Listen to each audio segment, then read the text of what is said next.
Hi, everyone, and welcome back to Cut and Splice. This is Gil, and I'm here with Matt and Jason, of course. And today we have a special edition. We have our good friend Avihai joining us to discuss a movie that he was involved with. How's it going, Avihai? It's going pretty good. Thank you guys for having me. Great. To get an idea.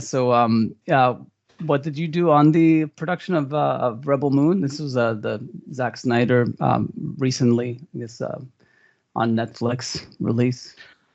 I was a grip on Rebel 1 and 2. We shot both of those back to back back in 2022. We filmed that. So, yeah. Sweet. That was 8 months of my life that I will never get back. So I guess I wonder what was it? I guess it was a big undertaking, or maybe the special effects took a while. But when did the first one come out? Last year. Yeah, Last year. It was about a year of post production. We knew that going in. There was a ton of visual effects. It came out according to plan. I think it came out December of 23, almost exactly a year after we finished filming, as we finished like the beginning of December of 22. So, and then the second one came like in April or something like that, I want to say. Yeah, I'm looking at the posters. It says December 22 for the first one, and then April 19th. Yeah, so they have like a 6 month apart type of thing, 5 months. They just wanted to keep. Initially, there was a lot of talks initially about like just releasing one in December and the next one in January, and a lot of stuff kept changing nonstop. As a grip, I don't have all the information. There's a lot of rumors floating around when you're on set, so it's. But we knew it was going to take a long time because it was the majority of the movie was green screen. There was a lot of visual effects. We did a lot of location too, but there was a ton of green screen on the locations as well. So, wow, yeah, it's interesting. I guess do you really? Is there a lot of discussion amongst like crew about plans going ahead, or is it just sort of like moment to moment? You're just trying to get through the principal. Well, for me personally, I was. I don't want to say just a grip, but I was just a grip. I was a regular on the crew. But I'm not involved in the discussions. The key grip, the best boy, they're more involved in the more, the deeper planning. But the thing with our crew is we came in very, very last minute. There was a different grip crew up until about a week or two before production started. And then that crew, for whatever reason, got fired. I'm not sure what the deal is there exactly. And we got brought in last minute. The other crew was already doing prep for over a month to get ready for the production. So we kind of got thrown in there like last minute doing an 8-month project, a big feature film.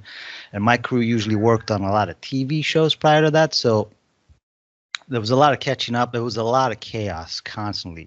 So whatever discussion was there, I didn't get all the information. I was getting bits and pieces throughout the production, but it was rough. It was rough 8 months. Oh. And this was you said it was 2022 was when it was 2022. It started mid-April, and then originally it was supposed to end beginning of November, but then they kept pushing because they were behind. And I think the last day of shooting, it was early December, I want to say, that they finished filming. And then we filmed. There was a lot of stage work. We filmed in Sunset Gower, but all the village stuff, the Veld and all that stuff, that was in Blue Cloud, which is a kind of a movie ranch up in Santa Clarita, if you're not familiar with that. And they built the whole village just for this movie. They spent a lot of money. I don't remember the exact amount, but it's in the upper millions to build this village. And Blue Cloud, the ranch, they film a lot of stuff there, a lot of military stuff, all kinds. It's a big movie ranch. They wanted to keep that. They bought it from the production after the movie ended. They wanted to keep that for some reason, because I don't know, even if there is a third and fourth one, I don't know if we're going back to that village. I'm not 100% sure. So Hmm. Yeah, I can see them But maybe like yeah. shelling it off to like a TV show that's trying to do some Yeah. village. Yeah. Um, It's tough, but they built also like a gigantic wall of containers in the back, and they put a huge green screen in the back. That's so when you look back, you see the all the planets behind the Yeah. village. So we filmed there for most of the summer, from June to till end of October. So it was the heat of summer in Santa Clarita. So it was like a lot of days. I have pictures still of like 115 degrees. We're filming there, and this is back when we were still heavy on the mask use. Still, so it was rough. It was rough. Like the second movie, the last final big fight scene, all that was all of September. Ooh. So yeah, just that. It was initially supposed to be all night, and then it turned into all day. There's a lot of changes in these kinds of movies. So yeah, needless to say, it was a lot of work. When Avihai, when you were doing the exterior stuff, and there was like a lot of green screen where they knew they were going to be compositing a bunch of stuff in post and stuff like that. Did that result in a lot of downtime while you were waiting for other members of the crew to like get all the, because I mean that's a pretty technical thing, right? I mean when you get a lot of that stuff. It is a technical thing, true, but there wasn't actually too much downtime because there was a whole crew of visual effects. Now, in most productions, you'll get like maybe one or two people visual effects just standing by, kind of like waiting around. Yeah. It was a full visual effects crew, which is normally not on set. So there was a visual effects cinematographer, DP. That's what they call him. He wasn't the DP. Zack Snyder was the DP, but he was in charge of everything visual effects, and they I will say that they had their shit together. They knew what they were doing, but there was so much other stuff going on, and whenever we needed to adjust something visual effects, we would do it fairly quickly. Yeah, I mean everything was. These people have done these kinds of things, so Yeah. they That's were good to kind of hear. like starting to composite while we were doing like very like kind of low grade stuff. Yeah. Obviously they needed to do a lot more layering and doing that. But like the spaceships, for instance, we had some of the spaceships built, so it's not all visual effects. Some of the spaceships were actually built and brought there to location. So It's like the stuff that they're crawling in and out of, or not crawling, but climbing in and out of with the ramps and stuff. which ramps are you talking about specifically? Like you said, the spaceships. You're talking about like at the end where they're. Yes. Well, all the spaceships throughout the movie. Okay. You mean the ramps to the space? Yeah, those are real ramps that they're going up in, and the spaceships were mostly built fully, like you see. Obviously, they didn't fly or anything, but Come on. they were built pretty good. I mean, I will, it was nice. It was nice. There was some good stuff there for sure. Nice. Yeah. Cool. I guess yeah, I'm curious, like Matt and Jason, I know you both and me as well. We all three of us didn't see this when it initially came out. So I'm curious to first get your take on why didn't you see it when it came out, and then like initial thoughts on the after seeing it. Actually, I do have one question. I mean, you might not you might not be allowed to answer this. I don't know. They made you sign like an NDA or anything about anything. But did Zack Snyder's focus puller ever like threaten him with violence or anything?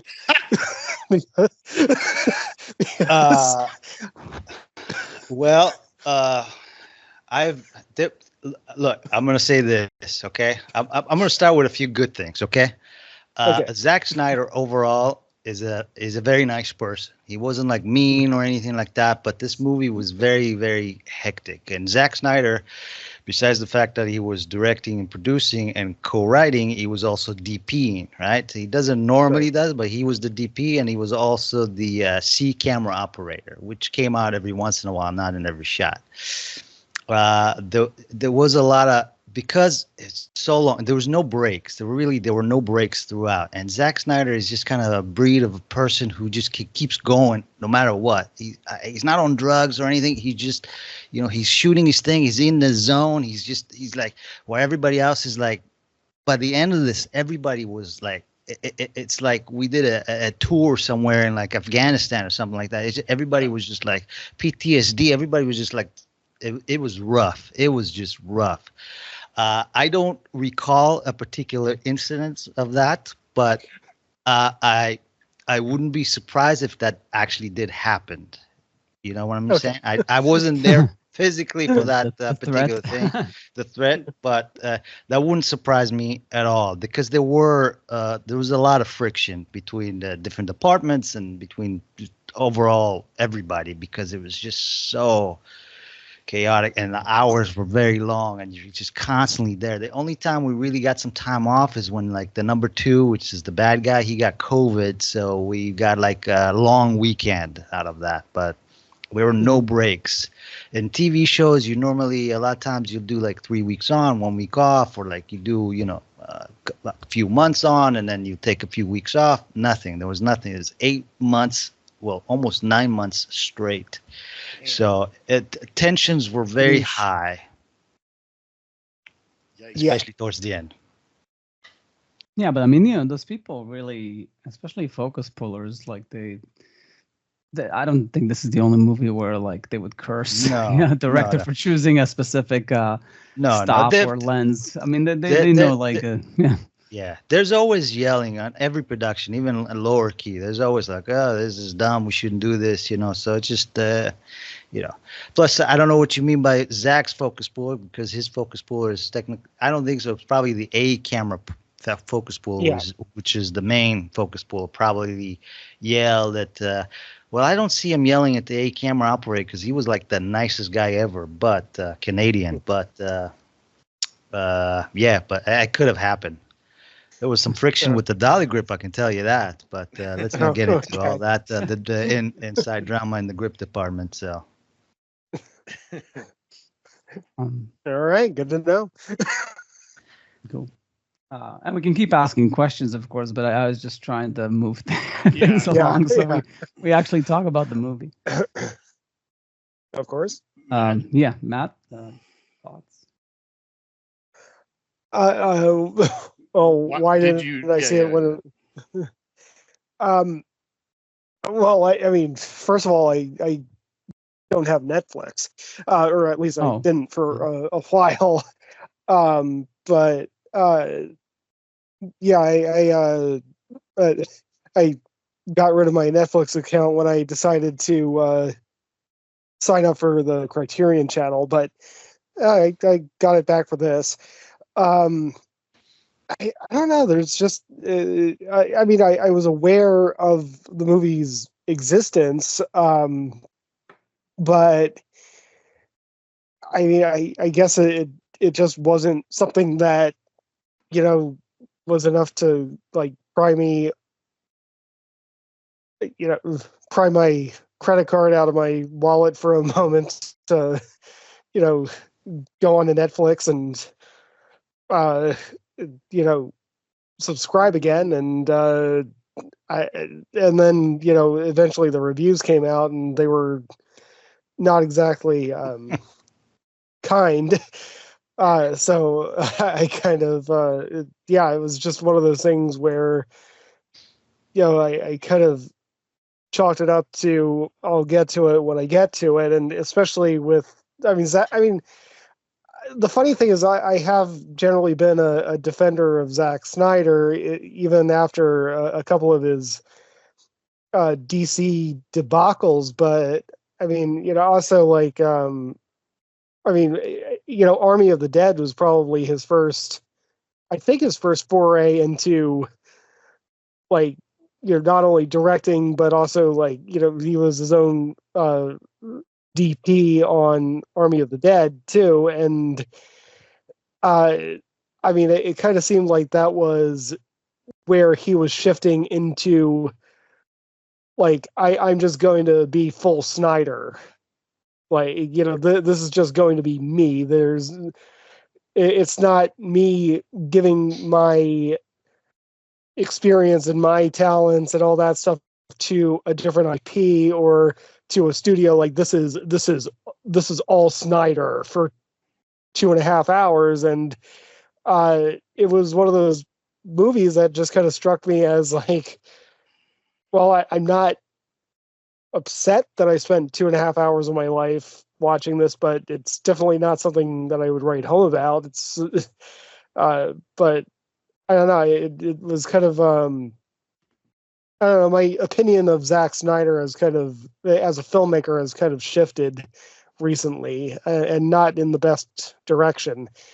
But anyway, that was probably too long.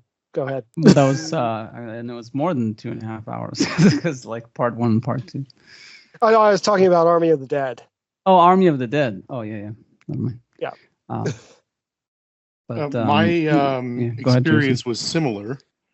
Like Matt, I just didn't.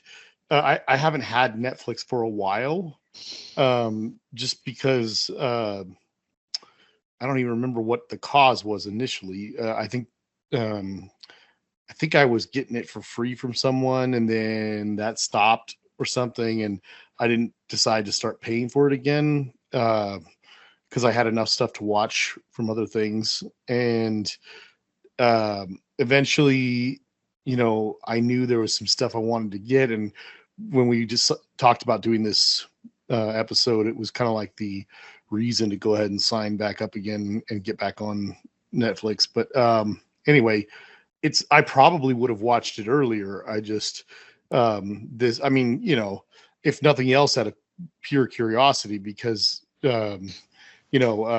Zack Snyder wrote it as originally as a Star Wars idea and pitched it to Lucasfilms, and it didn't happen. I would have, if nothing else, just wanted to see what it turned into, just because of that. I mean, pretty much, we've talked about it many times on this podcast. I mean, I like Zack Snyder. I just mostly like his older stuff. I've been pretty disappointed by his stuff since Man of Steel, more or less. When it was interesting to watch it. I liked it a little more than I thought I would, but obviously we can get into all those details later.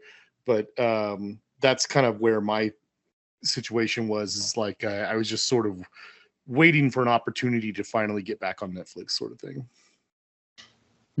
Yeah, so I guess I have the worst excuse because I do have Netflix, and I'm probably like the one who likes Zack Snyder the most out of the three of us.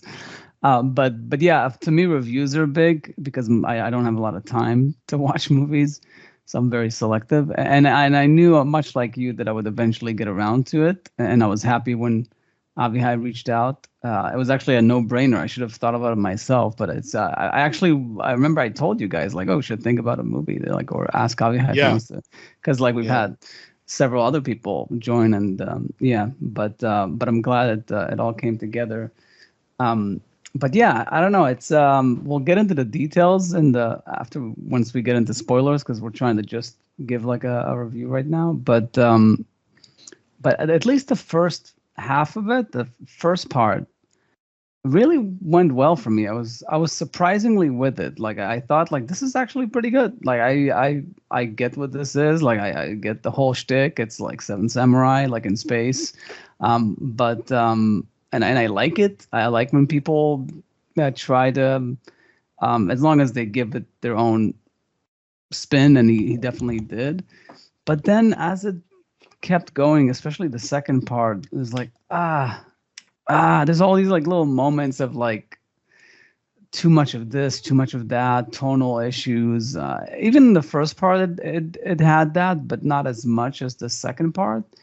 But a lot of it I did like, but the more I replay it in my mind, the more I'm like, this is tough. Like I don't know. Initially I was like, oh, this is like really good. I would give this almost like a 7 or an 8 out of 10. But if I had to like give like some sort of average, like I would probably give like part 1 a 7 and part 2 a 6. So it's probably like a 6.5, which is probably what it deserves because it is for me a less than average, even though it's a valiant like attempt at like an epic space. You are very opera. generous. I'll just say that. Yeah, exactly. I'm sure, and I'm hopefully I'll be generous, and it's still not a great score from me, but 6.5, like, to average them out. I know that the critics, like, IMDb seems to be at like 5.5, and the critics are like at 3, 3 and some change. But yeah, I think that I just have a soft spot for Snyder. I really like the way he shoots action. I think he actually is one of the best ones out there. I mean, other than like Nolan and Denis, like there's not too many people that all I see is just a mess. Like I see John Wick and I see nothing. I just see a bunch of arms in the air and I can't even catch like a single frame. But with this, I was like, I feel it, I see it. I can even like see some sense of strategy, even though if it was still a bit messy. But he just really gets action. That just had the way he did in 300 and the way he did a little bit in Watchmen. And, Man of Steel as well to a degree. But that's when he started just going a bit overboard. I felt like here he's like some of the earlier stuff in the first one. I really felt like it was some vintage Snyder. But yes, whatever instincts he's developed in the last few movies seem to not be going away. And he always falls to prey to them. So it's uneven at best, but all I'm saying is that I enjoyed it. Like I'm happy that I got to see it. I definitely don't regret it, and hopefully some people will be inspired to watch Seven Samurai because from watching this, probably not, but that's what they should do probably. Or A Bug's Life, if. I'll just say quickly overall, in its best moments, I would generously say that like these two movies had what it needed to get somewhere around like a 7 at best. But there's just, I'll get into it later. I have a huge list in front of me of what's wrong with this movie, and a good list too. But like, I mean, overall, there's just so many problems that I really can't go any higher than like a 5. I mean, at its worst, it feels, there's moments where I'm like, this is really, really bad. But yeah, I mean, I can say like it was better than I thought it was going to be. So it's like a really weak 5, maybe. It's pretty low. You guys are real generous with this movie. I guess I revealed my thoughts about this movie, but yeah, I will add as well that as far as strategy and all that stuff, just to give it a little bit of a high note, Zach is very, very detailed, and you can see that he knows exactly what he's going to do. It's the one thing I did admire when I was there, because when there's so much green screen, there's just got to be so much imagination. But he knows exactly where the ships are coming from, where everybody, this army's coming from. He has everything like down, like detailed, like almost perfectly. I mean, obviously it doesn't always go according to plan, but I will give him that it was very, very, very well thought out. At least the action and the cinematography and all that stuff. Story wise, that's a different story, but yeah. So yeah, just wanted to say that. So what would be your if you had to rate it from 1 through 10? Well, for me, look, I mean, I watched the movie and I didn't like want to necessarily turn it off or like fell asleep, so that's a plus, I guess. But it's like one of those movies that are just like as soon as you turn it off, you just forget about it. Like try to name any of these characters. After a while, you just I watched it with my wife, and it's like, do you remember what the Asian lady? What's the character name? She's like, I don't know. So Yeah. it was just kind of one of those things. It's just very forgettable after you watch it. It was, the action was good. I will say that. It looked nice. Some of it's good. So I will give it, I don't want to be too mean, so maybe 4.5. I will give a total for both movies. I will say the second movie I enjoyed slightly more because, first of all, there was a little more action, and they had an attempt to at least give us a little bit of a backstory for some of these characters, but which they did not do any in the first movie. So it was rushed, but Kind of ham-fisted backstory, though. Yes. It wasn't very. I'm not saying it was good, but at least there was an attempt to do that. Well, I would say as far as the names, at least, I mean, Titus is definitely very memorable because he's brought up a lot, Right. and Cora, although she has a lot of names, Scar Giver and all the Cora is pretty memorable. Cora, you should know because she's the lead, so I would expect. But all these characters that she's going to enlist into this thing, like the 7 samurais, if you will. I mean, go ahead, name them all if you remember. I mean, maybe. To remember all of them is definitely tough, and I won't mention some of them because I actually would like be kind of spoilers in case anybody listen just to the review. But Matt, what about your rating? Well, being that, as Jason pointed out, this was originally pitched to Lucasfilm as a Star Wars story, I feel like it's an apt comparison to just say it's better than Rise of Skywalker, so I'll probably give it like a 4.5.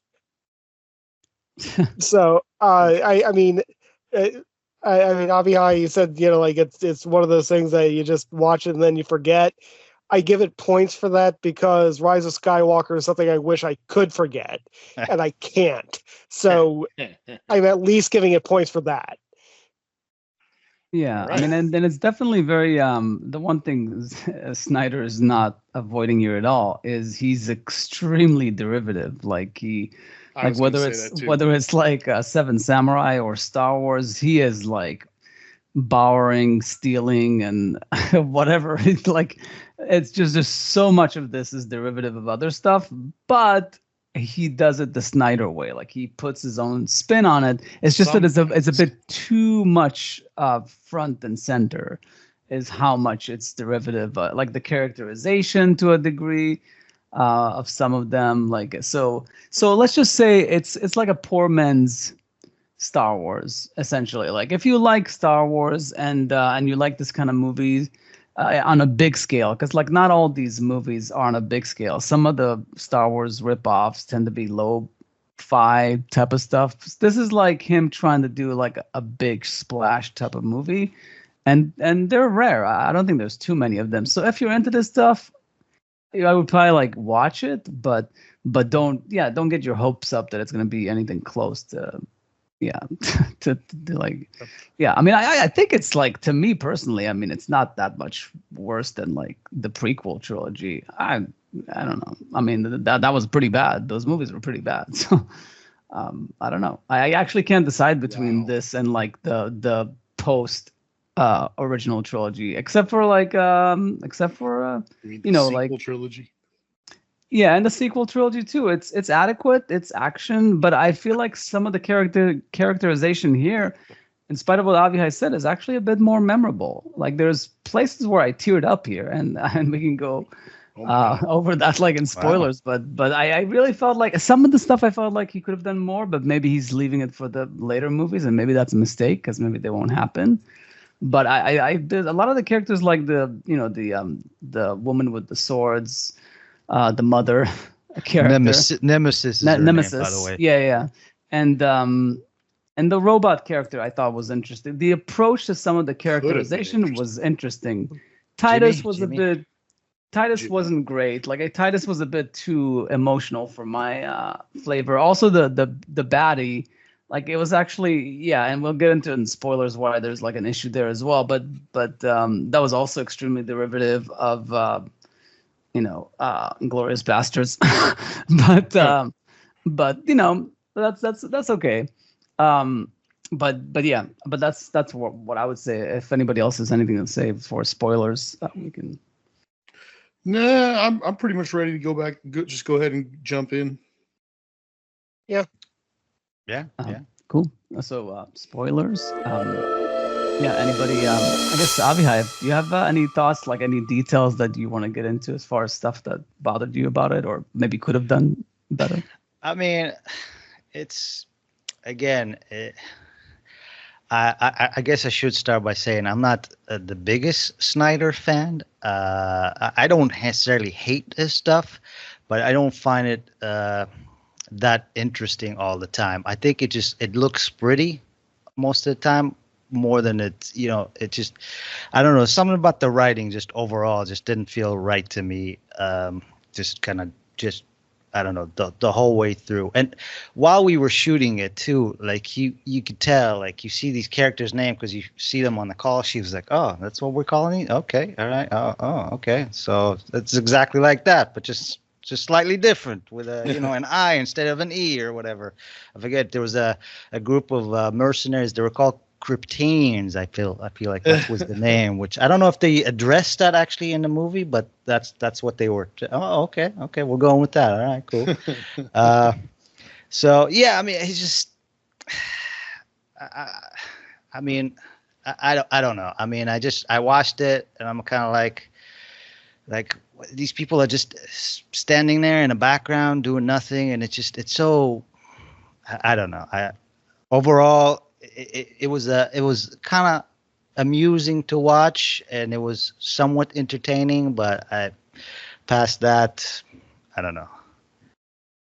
It was interesting to see the stunt team working because there was a stunt there all the time. They're stunt people, so that was fun to watch. And some of in the second movie where they had when the ship goes down and they're fighting, so we built this but the rigging grips built this fancy ramp that we can change the angle so they can actually fight like they're in a falling ship. So That's cool. That kind of stuff for me was interesting to see because it was pretty I have not worked on that big of scale of stuff, so it was fun to watch. But as we were working on and shooting it, you kind of look at the other people working. I was like, I don't think this is going to be very good. So, and but I wanted to watch it, and I watched it again. I give it a 4.5 because I didn't feel like, because there's movies I'm like, I can't watch this all the way to the end. At least I could watch it all to the way. I watched the second one. I just wanted to see it, mostly see how it turned out, and the visual effects were nice, and like I said, the action was, for the most part, I think was pretty good. I think we could have done with maybe slightly less slow motion because there was so much slow motion. So you cut like 85% of it out.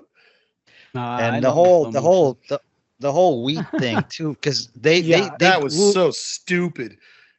They grew a wheat field in a separate part, not in the same Blue Cloud. It was a different ranch, and he was constantly looking at this field to make sure it's at the right height. And then when it reached, okay, tomorrow we're gonna go there and we film there, harvesting the wheat.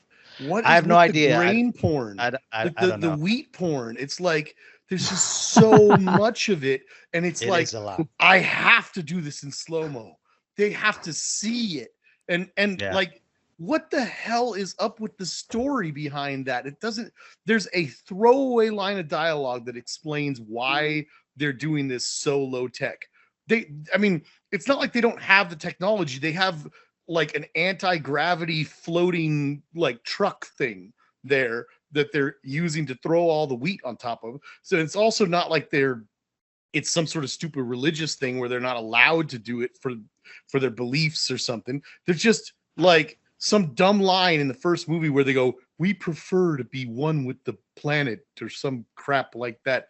And it's like, what the hell was up with these sequences? Like, it's not even like a scene or a certain moment or what. It goes on, and then they keep coming back to it again and again. Like, what were they doing? This movie is more obsessed with grain and wheat than Tarantino is with feet. It's ridiculous. But you know what? This movie has a better reason to show grain than No, Tarantino has to no, show it doesn't. feet. I There's a can- zero I, reason for Tarantino to show feet, no, unless it's like a sexy like scene, like he's trying to like. I do not agree with that. I actually think that the story did not make sense in terms of that stuff. If they were saying that this wasn't wheat, if they were saying that this is like some sort of super crop where a tiny bit of it makes a ton of food or something like that and can feed a ton of people, Or unobtainium. Exactly. And then on top of that, you have to back that up because throughout the first movie, we get to see a bunch of other planets in their little empire or whatever. You need to see not just people struggling because there's a planet that's being overmined, not just see people struggling because of a planet that's all dusty in some far off area or whatever, not just some other thing. Like they show people struggling for various reasons. You don't see anybody like where there's just tons of people starving to death. They don't ever show you that food is super important in any way. And on top of that, they just say that this is just grain. It's just wheat is all it is. And it's so important that the amount of wheat that like 50 people can harvest in a day or two is like make or break for the galaxy. I'm sorry, but that's just stupid. I mean, No, I mean, add that to obviously, the. Okay, go ahead.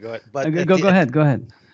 At the end of the second one too, which makes the wheat thing even more ridiculous, is like when Korra sneaks into the ship to like blow it up and all that stuff, and they found out they're in there. Like, all right, Korra's in there. She's the most important thing. Screw the wheat. Let's shoot it off. Shoot everybody. Yeah, and then they throw it away. Yeah. Yeah, and they're just like, okay. Then we spend like 2 movies talking about how important this wheat is, and I'm like, oh, just fuck that. Let's just shoot everything, destroy it all, in a very, very slow cannon that moves in like I don't know what speed that was, but it was like, okay, are you gonna fire at some point, or are we just gonna watch him adjust this cannon like 40 times? I think that you'd better watch out if the person operating that cannon is used to like using a gear head on a camera or something. They're gonna be a heck of a lot faster than that guy was. Yeah. So I mean the whole I don't know. It was just an excuse, I guess, to make the story make sense at the beginning, but I don't know. I guess it's kind of interesting, again, making the Star Wars comparison. Star Wars, at least the original 3 films, managed to kind of navigate this universe where they have a lot of technology that we obviously don't have in real life because it's a galaxy far, far away, and you just kind of believe it as a galaxy that just developed differently. Like they have lightsabers and they have light speed and all that stuff, but a lot of it still looks like Tunisia and everything. A lot of it still looks pretty primitive. And I can definitely see Rebel Moon trying to do a lot of that stuff, but I mean, it just goes off the wall in so many ways. Like, they have interstellar travel, but they use boiler rooms. That was one of the dumbest things in the entire movie. I couldn't figure out how you can even justify that. I mean, there are movies. Boiler room? The big giant ship is powered by guys with shovels shoveling coal or some sort of substance. Yeah, it was coal. Into it was a boiler coal, room. Yes. It like as if it was the Titanic. Don't get me wrong. I remember that scene, but I didn't understand exactly what was going on. So stupid. Now there are movies where you can pull that off. Like there are whole movies. The only example that's jumping to my mind right now is a very bad one, so I'm not going to even mention it. But like, you can have a whole movie that's like steampunk. You can have a movie that goes, if technology had developed this way and we were really embracing something like steam technology, maybe by now it would look like this or something like that. And maybe there would be some stuff that's reminiscent of what we have now, where we're using internal combustion or we're using electricity or various things, but it's all steam powered. You can do something like that if that's the angle you want to go with your entire movie or something like that. But you can't, it doesn't make any sense to show these spaceships flying around through the sky, showing, like I said before, like a little wagon truck thing that can just hover in the air. All these guns and technology and tanks and everything, and then to show that their big giant ship is reliant on people shoveling coal into a furnace. No, it doesn't make any sense. I mean, to be fair, the way that the Futurama ship's engine worked is shoveling dark matter into a boiler. That's okay. So, Yeah. but I mean, one thing I was gonna say about the village itself. I mean, that part I totally bought that it's a way of life. It's not a religion, but it is to a degree. Why? Why would they do that?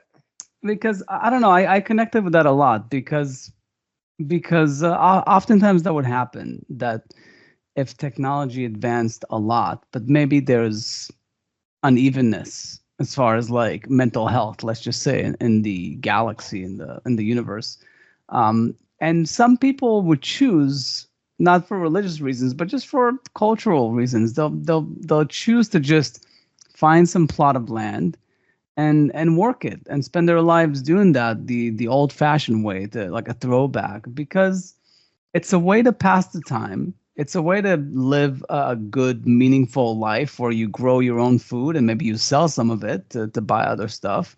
And, you don't make too much money. You don't make too much grain. Like, you work with your hands, so you stay active. You don't atrophy your muscles or, become like, those humans in WALL-E. Okay, point, but I have a rebuttal when you're done. Yeah. No. I mean, that's all I'm saying. And to me, that made sense. I'll give you the boiler room and stuff, and which I didn't even care. I didn't notice that. But like, as far as the village, I thought like, oh, this is kind of cool. Like, and it kind of makes sense that also that Cora, when she landed there, she kind of wanted to stay there because she thought maybe she can have peace there because of everything that she's gone through. But then like this whole story keeps chasing her around the galaxy. And to defend the thing about the grain too, I not for a second thought that they need their grain. Obviously, the whole thing was bullshit. Obviously, like what's his face? The Nazi officer. I'm trying to remember the name of whatever his name is. Sarah. Yeah. But I'm trying to remember the guy from like Christoph Waltz character in Landa.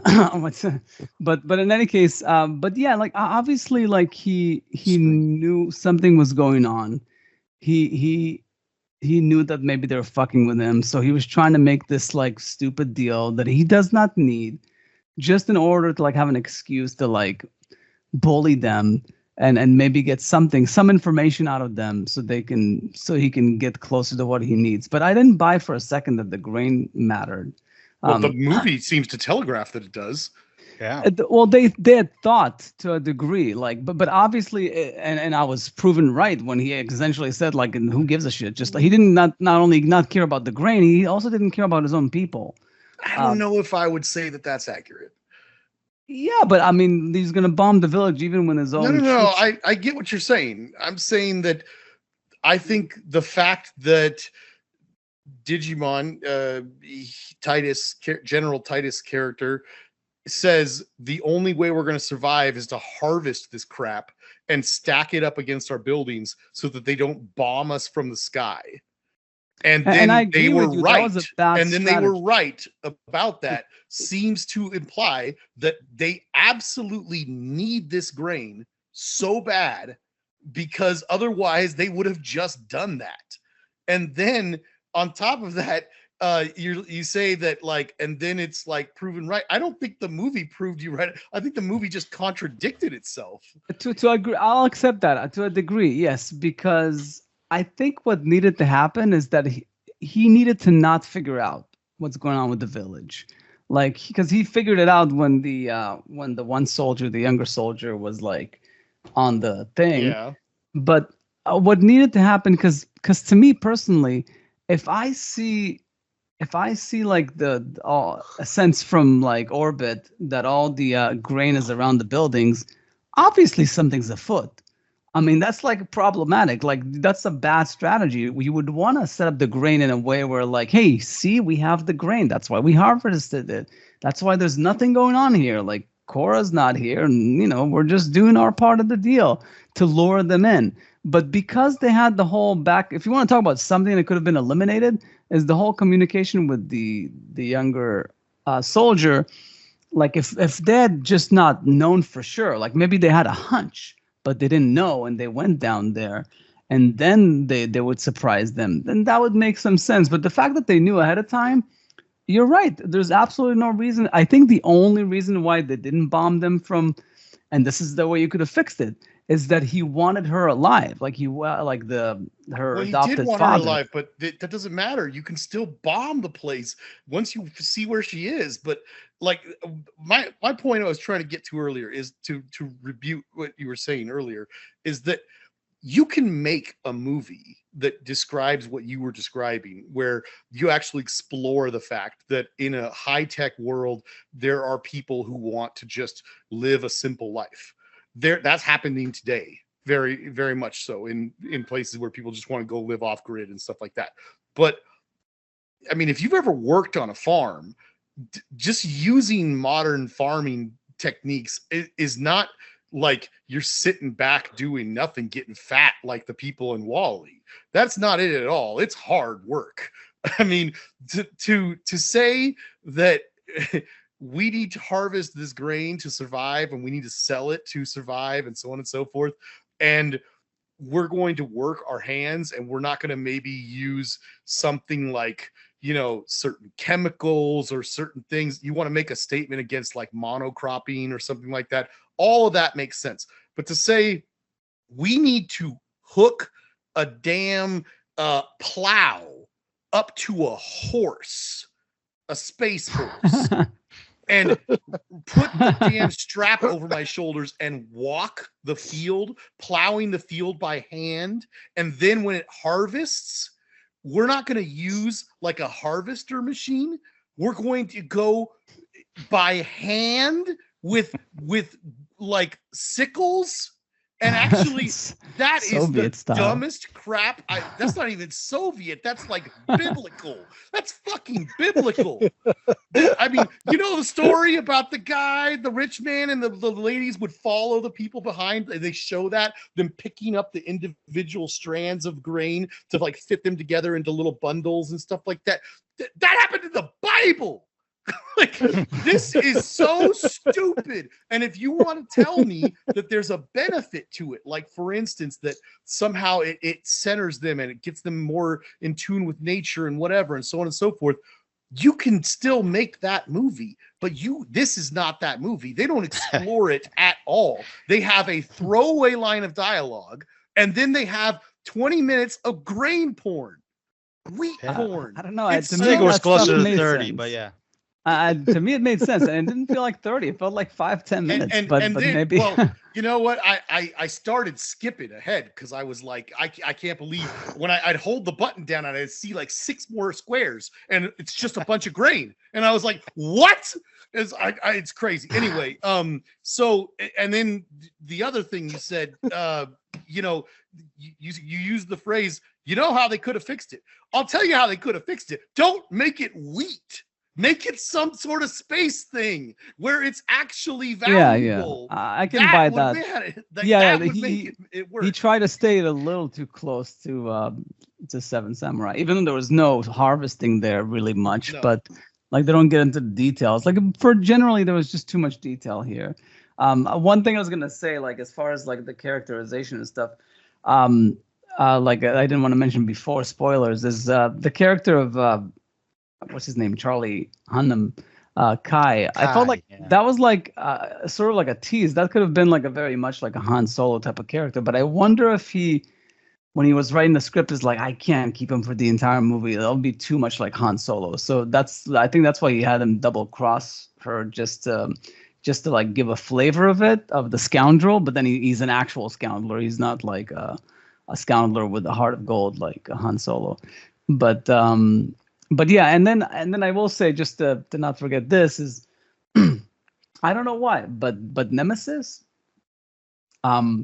there's like even though, and maybe it's because she doesn't speak very much, but some of her like little like subplot, like with the kid, with the knives, and and how she's like kind of given up on humanity because of what happened to her children or something, the hurt in her past, and just the fact that like this group of people welcomed her in. I don't know. There was a moment there. There was a scene that like I teared up. I was like, "This is good stuff." Like I wish the rest of the movie was this way. And I feel the same way about the robot. I felt like the robot, if they had like explored that, they left him out of it. I guess because he's planning on him becoming part of the commando unit that goes out to find this lost princess in the next movie, but I really felt like he could have been more of an asset for these two movies, and would have made them better if he had played a bigger part in them. Those are like my one of my two favorite characters. Definitely, I would say Tarak was a bit of a throwaway, like muscle guy. Which one's that? Is the Tarzan looking one. Oh, Axe Prince. Yeah. Yeah, and also Gunner too. Like, for one thing, he fucked them up the entire time, and I get it that to a degree he redeems himself in the end, and it also made perfect sense. One funny thing is, like, I almost didn't watch the end of the movie because I had 25 minutes left to the movie, and I was like, oh, what? We're recording today. I guess I'm ready to go. And then I was like, wait, but did I actually see the end? It's like I stopped it short. But I kind of knew where it was going to go. I kind of knew that if anybody dies, it would be him because he deserves it. He was the one who fucked them to begin with and put them on this path. But maybe it's going to set things in motion to save the princess or something. But yeah, also like the fact that like he's a weasel and somehow becomes like some sort of hero. His character is, and the fact that she also likes him back and loves him. Zero chemistry. Yeah, the chemistry was not there. So like, as far as like, uneven at most, yeah, the characterization, but some of them were good. That's all I'm saying. It's just that, like I said, Snyder is like a poor man's, like someone else that might do a better job. Like, but there's not too many of them out there. Like even Denis, I think we discussed, like doing the characterization wasn't amazing on all the characters, and even Nolan doesn't have a home run with every character. That should be a T-shirt, Gil. I love that. I don't know, but the biggest problem is that some of them were good, only started being good in like the second movie. Like the first movie is supposed to hook you, to make you want to watch the second movie. But why did I have to wait all the way to the second movie to get a little bit of glimpses of these moments that, okay, these characters have lives and they're interesting. It's just like the first movie just didn't get me at all with any of these guys. I didn't feel anything for them. Like even when he double-crossed them, Kai double-crossed them, like, I mean, this is like, okay, that's, I kind of saw it coming. It wasn't really a big surprise. I wasn't really like, oh my God, oh, wow, this is just changing my life right now. He double-crossed him. I can't believe that happened. It's just, I didn't feel for any of these people in the first movie. That's why I said I like the second movie slightly better, because you started tapping into some of those characters, which made him a little more interesting. I think the beginning of the first movie, there's something about a bit of a sense of adventure when they go on this journey to find these people, but then it gets a bit repetitive. Like as far as like each time like they find someone else, and then I feel like in the second half, what I really liked is just that the big action sequence was sort of like Return of the Jedi. Like the last hour was basically one big action sequence. But like right before it, I really, really didn't need. If you want to talk about like wheat porn, Jason, I really did not need the round table bullshit of like, let's do a flashback for this person and now a flashback for Right. that person. Like that could have been like a 4-minute scene of just dialogue, of just storytelling, them as actors, and it would have been just enough. I didn't need to see all their lives and the flashbacks and all You're that. gonna show that shit. Do it in the first movie for crying Yes. out loud. Yeah, Yes. like that Um, just wasn't necessary. And then Cora sort of repeats herself there. At least they didn't flash back to her because she's already Oh had a my flashback. god, that would have been bad. Yeah. Yeah. Bravo So- for not doing that. No, so I feel like as Snyder, like it's maybe he had that problem with the Snyder cut too of like the DC Yeah. thing. But I feel like Maybe? like Well, I mean, less is more. Like he really needs to be about more. Less He should is watch some more Kurosawa. He'll learn what Please. is efficiency in So okay, storytelling. since you brought it up, I'm just gonna say this. All right, you said at the beginning of this thing, maybe people watching this will at the most will encourage people to watch classics like The Seven Samurai. The Seven Samurai has been adapted countless times, and while I did like this movie more than I thought I was going to, and I do have a little small list of stuff that I thought was pretty decent in it, this is, if you want to see a better movie than Rebel Moon, watch any other version of The Seven Samurai. Watch The Seven Samurai. In 3.5 hours, you will get so much more than what this movie did in 2 movies. Watch The Magnificent Seven. You'll get a lot more than this movie did in 2 movies, and it's only 2 hours and 8 minutes long. You can watch The Bug's Life, and it's better than that. I'm going to go as far as to say that you could go ahead and watch The 13th Warrior with Antonio Banderas and have a better time than this movie, because at least that movie has some blood and tits in it. This movie is so neutered. The sex scene or lack of sex scene is so horrible. Like they kiss, and then all of a sudden she's sweaty and she's laying on his chest, and they have a flashback. It is so pathetic. Well, I can add to that, because the director's cut is an R-rated version, because we filmed everything a PG version and an R-rated version. So there is a full sex scene that took a whole day to shoot. I can tell you that. So that's coming in the, if that's I wish they had just appeals released to that, you because I'm not going to watch it again. But yeah. Well, I mean, that's I mean- the problem. My big question with this, with the director's cut, I could understand the director's cut for Justice League, because someone else finished his movie and he wanted to show his vision from the beginning. Yeah, but he this was his fired, movie so, from the beginning. Netflix did not limit him in any way. There was no reason we could not just start with this R-rated version right from the start. Why do we need or this? why not just have both? Like you just click one or the other, you know? Yeah, I guess you can have the options, but like, why do I have to wait like months now to get an extra hour of R-rated? If that's what you wanted to show, then just show that. Netflix didn't say don't do it. It's just a way to make more money, but I think it's going to backfire on them, because the 2 first movies did so poorly that very few people are going to tune in. I'm like, I got to sit through this again just to find a little scene and everything. Like the scene in the beginning in the longhouse when they're all talking, cheering about the grain and all that stuff. The R-rated version was like, oh, do this and fuck this and let's go fuck and let's do this. And then the PG version was like, oh, let's go fornicate. And I was like, I'm like, okay, why are we doing this like this? It's just so stupid. When you hear it, you're like, I'm standing outside. I'm like hearing them doing it 2 different times. I'm like, oh my God. Just like, it's just stupid.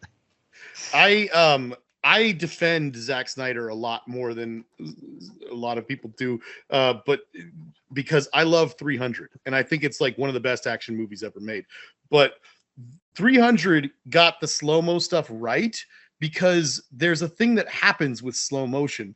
You're doing it to show incredible detail that your eye would not be able to really pick up if you just showed it in regular time, just playing out like a normal situation. And you get these things in that movie where that movie being 300, where like a sword or a spear will like get into somebody and you see the blood splurting as the camera's panning around them or zooming past them or doing some sort of thing. And then it's like, it's chaotic and it's beautiful and it's like something you'd never seen before. In this movie, they film the action scenes the same way. And I laughed so hard. I comedically threw my head back laughing at the end when the general guy and the Axe Prince are like fighting the troops back across that bridge. It was so comical because it's like, for every little bit that actually was like well thought out, where you're like, oh, at least they thought about that action scene. That's kind of interesting how they thought to do that. That's different and that's whatever. Then you get scenes where it's like, oh, the Axe Prince guy is going to chase these guys with two hatchets in his hand. What the hell is that? Some of the old little farmers have guns. Why does this guy not have a gun? And then he kills like 10 guys and they all have rifles in their hands and he doesn't pick any of them up until the very end of the fight. What is going on here? It doesn't even make sense. But what I was getting at is there's this moment where in a very 300-esque way, the two of those characters are plowing through troops and it's so slow motion and he's got this big hatchet in his hand and this guy charges at him and he kicks his legs out from under him and the guy hits the ground and he takes this axe, this hatchet, and he goes bop right on his head. Just a little bop. And because it's slow motion, you see every bit of it and you see this fake axe just bop this dude in the head and then he just like keeps moving. And it's so slow that you get to watch every stupid, unrealistic moment of every frame of it as he just goes bop with the edge of this axe that should be cleaving into this guy's face. And instead, it's just like a styrofoam thing. That's the double-edged sword of slow motion. And when you use it as much as that, when you overuse it as much as Zack Snyder does in this movie, you have that problem. Now, if you were to just make this thing a hard R with digital blood all over it, like 300, maybe that wouldn't be as much of a problem. It'd still be a problem, but it wouldn't be as much of one. But this movie is just relying on it so much, and it looks bad mostly. There's a couple scenes that look very nice, but most of it's pretty bad. I'm curious, like, your thoughts on, didn't it bother you that, especially, and maybe this is because it was split up to two movies, that she kills him in the bad guy in the first movie, but then he comes back to life? Like, wouldn't it make sense that maybe some other evil person would come into the picture or something? Like, would have made it somewhat more like of a part one, part two? I don't know why that bothered me so much that they brought him from the dead. I get what you're saying. For me, the better solution would have been to make one movie, but yeah. Yeah, which for streaming, yeah, you could have. I mean, yeah, like I said, I didn't realize Seven Samurai is like over 3 hours. It's a long one, yeah. I mean, I think this could have been one movie, maybe like just around 3 hours, but I think but yeah, it's that's it's what tough. the director's cut's gonna be, So combine them, you'll have about 6 hours of a movie, I think. Yikes!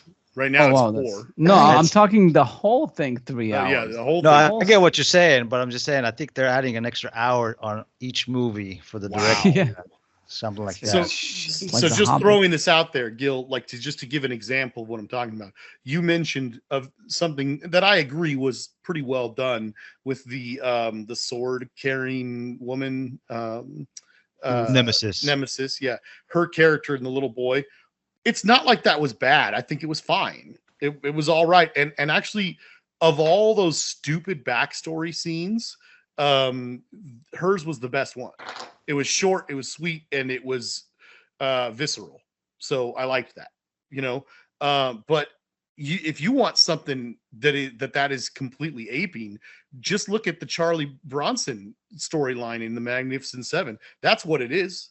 It's like in just 2 hours, the Magnificent Seven does so much more drama with this story than this does in 2 movies. You know, you're going to tell this story of the warriors coming to be honorable and defend the downtrodden who have no way of defending themselves against the bigger force and so on and so forth. And you're going to tell that story.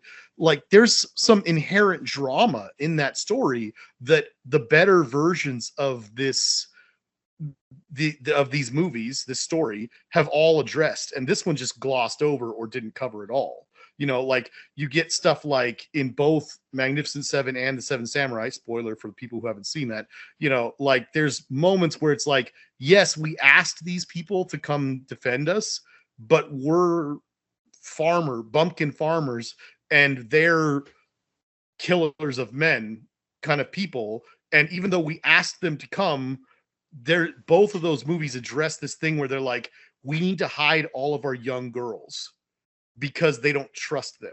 And then the warriors in each story get pissed off when they're like, we came here to defend you and you thought we were going to do that? Like, you think we're as bad as the people that you're fighting? Like, you know, they're offended by it. You know, that's drama. That's interesting. There's none of that in this.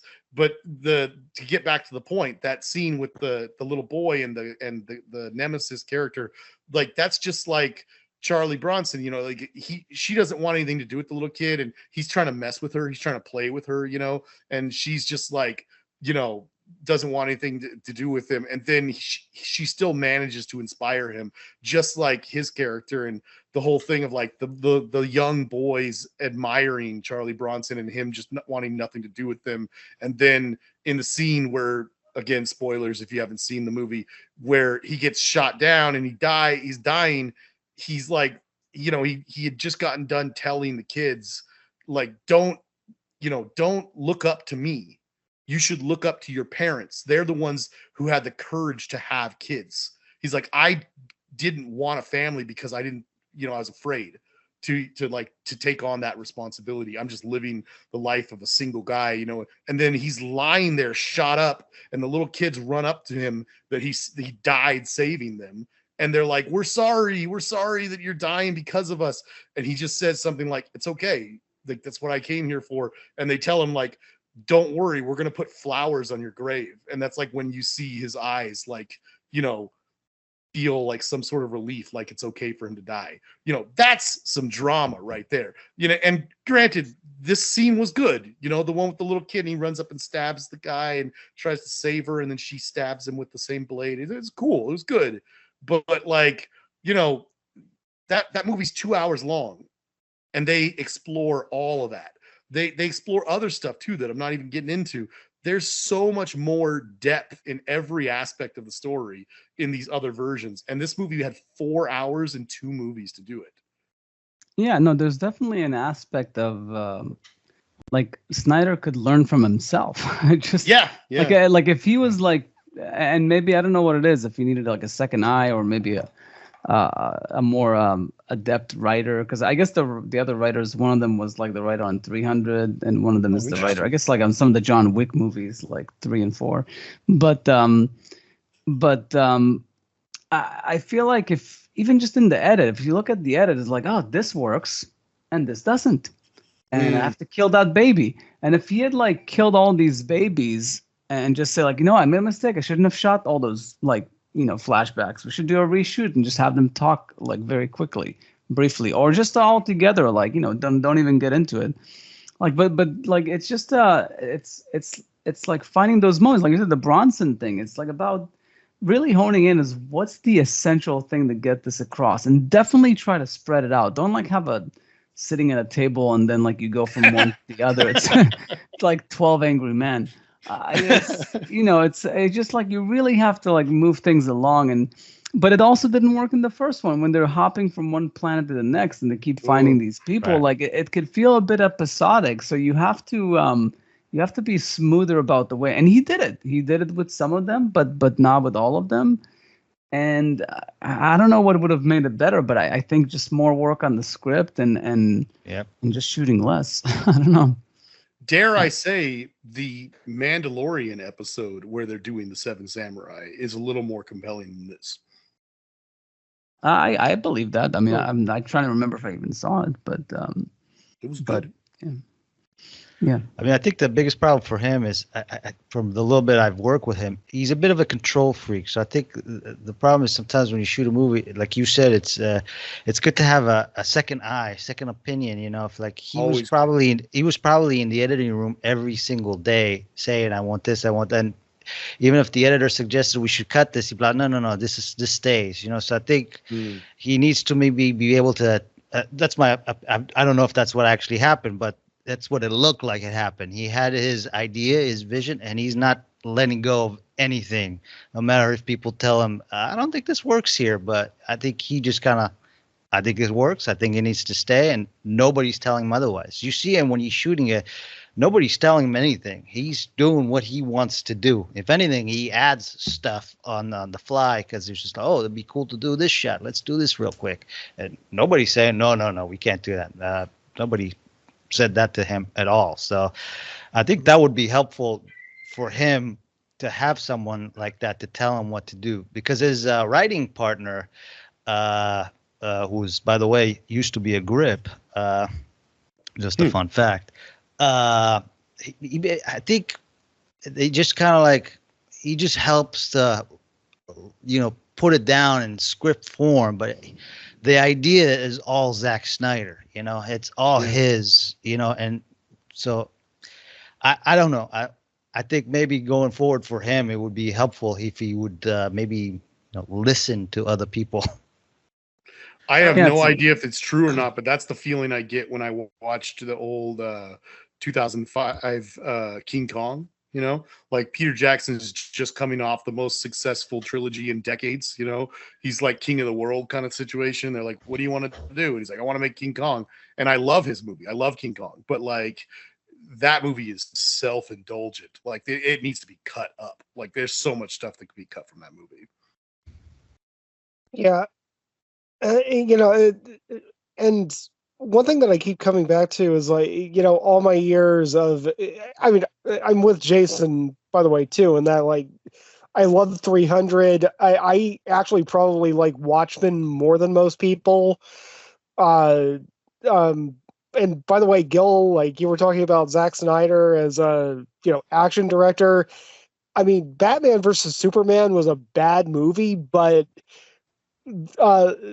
particularly that action sequence where Batman is just fighting a bunch of goons and everything. That is one of the best that is one of the best fight scenes that I've seen in a movie in a long time.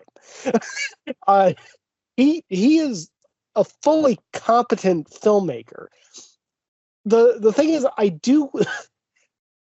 will say that through a lot of his career, I kind of felt like he was at least in my mind, a slightly more respectable Michael Bay, in that, like he has a great visual sense, and there was a lot of me thinking, maybe he would be a really spectacular cinematographer, and maybe as opposed to being, just kind of a hit or miss director and everything like that. And I still kind of think that if he were a cinematographer working for a director who is not him, he would probably be pretty damn good at it. Agreed. I agree. I agree with that. But the thing is, this goes back to Army of the Dead too, where it's just like, I think when he is both the director and the cinematographer, he just finds himself in this place of, again, no restraint. And I mean, I just remember watching Army of the Dead in the theater and having a close-up of Dave Bautista, and like his eyes are in focus and his nose is out and his forehead is out. I mean, that is how paper thin the focus is. And it's just like every shot in the movie too. I mean, it's not even like, there are just selective moments where it's just like, hey, this might be cool if we have like a tilt shift effect or something, and we're just focused on this really small area of the screen. It's every shot. And I could see a lot of this in Rebel Moon too, And I mean, we already talked about the slow motion, but I mean, on top of that, I mean, I think that he's found a couple of gimmicks that are really impractical and really hard to do visually, optically, and are a real grind on your camera crew. And if he had a separate cinematographer there, like, running his crew, and like, just having that buffer of, I get that you want to shoot everything on a T1.2. You're killing my guys, dude. Like, just let us stop down a little bit for this one scene, please. We're sitting on a mutiny. Just just having that one voice in your ear. It doesn't even have to be a voice of authority. Just having that extra voice where it's somebody else's job to do this. I mean, you're still in charge, you're still in control, obviously, but just having somebody, be the voice of reason, and, having that filter is probably really important for him. I would think so. It is very important. And you could tell on the set too. It's like he had no downtime. There people had questions about the next scene, and when you go into production and you just kind of trying to figure out what's happening next. But he's so focused on the current shot and what's happening, he has no time. So it's just, I think it would be very beneficial for him to have an extra. I mean, it's. I get what he wants to do, and it's nice, and he definitely has a very good visual sense, and I think he would be a fantastic cinematographer. But when he tries to do all of it, all on his own, and such a big scale, this was like a $200 million budget to put two movies. It was a huge undertaking. It's just, I think you need a little more assistance, but I think he thrives off of it. You could tell he loves this. He wants this. So I don't think he's ever going to change his way. If anything, he's really excited that you could hear him talk that he didn't have to use a DP. He was so excited. I can do this myself. I don't need anybody. It's just like you hear him talk. It's just like it's not going to move in the right direction. It's just continue to be like this, in my opinion. Not a lot of self-reflection. I do think it's an interesting subject of conversation. I wonder what DPs feel about, like, whether it's like Paul Thomas Anderson and as like Alfonso Cuarón, or some other recent ones, but like there's several, like, guy, why am I blanking on his name? Traffic and Soderbergh. Yeah, he's always like kind of sort of like he's similar to Rodriguez, that he's kind of so hands-on that it made sense. It's a natural thing for him. But Paul Thomas Anderson and Alfonso Cuarón, I mean, they worked with some really good cinematographers, and they're such precise filmmakers that you wouldn't think that they would want to drown their checklist with having to worry about they obviously always have a say about what the lighting's going to be like, but to remove some of the extra thought, the communicating with the gaffer and all that stuff, like, because obviously the gaffer is essentially the DP. Like he's like an assistant DP, because he needs to help. If it's the director that's asking for the lighting, the gaffer is the one that has to fill in all the gaps, but without actually having the title of a DP. So it's such a weird thing. I'm not completely against it. I just wonder what DPs think about it, because it's very high profile directors that are doing this. I mean, it is true to a degree that you could do it. It's just that it's a lot of extra computation that your mind needs to go through that it's not necessary if you have a crew. I think it's fine on a smaller scale movie, but this was such a big scale. There's two movies. There's too much. It's like if you're just doing one kind of more of a simple movie, you can make it work, but it's just, this was too big to have it all on just one person. Film is a collaborative art. Yeah. Yeah. No, it's interesting, but yeah, it makes for. I mean, it looked good. It definitely suffered a bit. I was like, the last shot. Like, I think one of the last shots when she's like, the Cora is like some of the lighting there was just uneven. It's like, oh, this could have been fixed so easily. Maybe they were rushing or something, but like the lighting on her was just bad.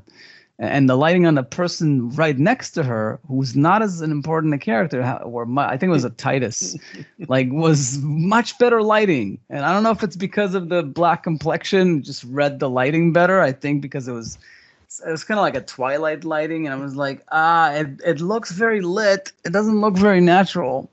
But they could have tweaked it to get it just right. But it's okay, you know. Is anybody else bothered by the fact? Not bothered, but confused by the fact that this is like a big space opera-esque, space world type thing, and it's not like Dune where all the characters are human, but it's like, or used to be human in that sense. It's like, a more traditional sci-fi space world.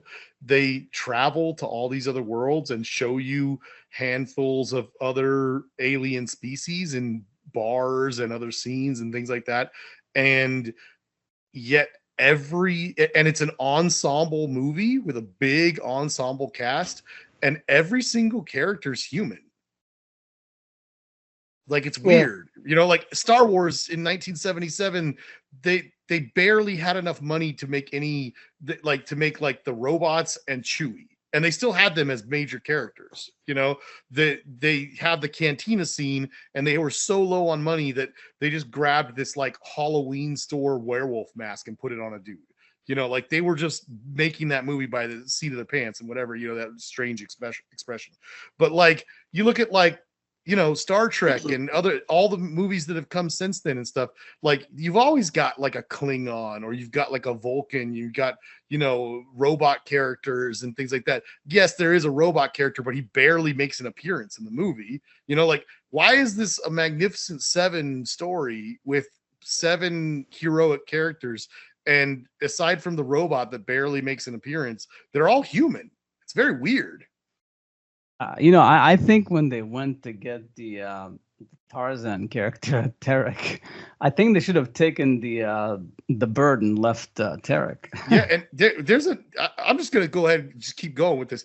What's up with that? Yes, I would have liked them to have taken the bird. That would have been cool. But what's with that? Like, along the whole line of this being a very derivative movie, like, so, okay, you want to tell this story about the guy, and then he's on an alien world where they have these griffin-like creatures. But then, like, in Star Wars, they make things slightly different. Like they did it with the horse. The horse is a little bit different. It's like a big Clydesdale with no tail, and then it's got this weird bony thing on its head. Okay, that works. All throughout Star Wars, they do the same thing. Oh, this is like a such and such type of animal. It's a little bit different. A little different here. It's almost like 2 animals to put together kind of thing, whatever. Are we going to do anything different with it? Nah, just straight up Griffin, right out of Greek mythology. That's all it is.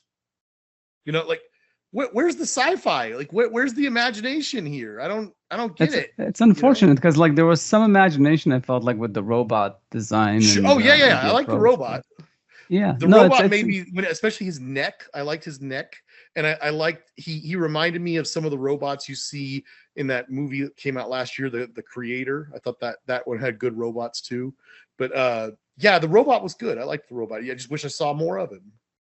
That was all visual effects, by the way. There was a guy in a blue screen suit. Oh, the robot. Nice. Yeah, I think one thing I should say before we wrap up is the, like, because one thing Jason said that I think was very correct is at some point you said like, I'm not gonna watch this again because of the sex just to see a sex scene, but yeah, like that's a very good point. This is not very rewatchable, especially like when it's like 2 movies that are both over 2 hours. Like it doesn't have the appeal of like a Star Wars trilogy that I might revisit, like the prequel or the sequel, especially with my kids. But that said, I haven't seen The Lord of the Rings the second time, and Jason wants to kill me for that. And I guess maybe we should do an episode about that. There'll be an excuse to rewatch it. But I guess I'm sort of waiting for my kids. to be old enough to watch it with me. But I do want to rewatch the Lord of the Rings trilogy. But this I'm not sure. Like, but what I will say, on a positive note, I do want to go on the journey with them. If they get a chance to to film the next movies, I do want to see where this goes. There's some interesting characters there. I think the robot will be refreshing if he was more involved in the movie, because his code of honor is one of the most intriguing characterization in this whole thing.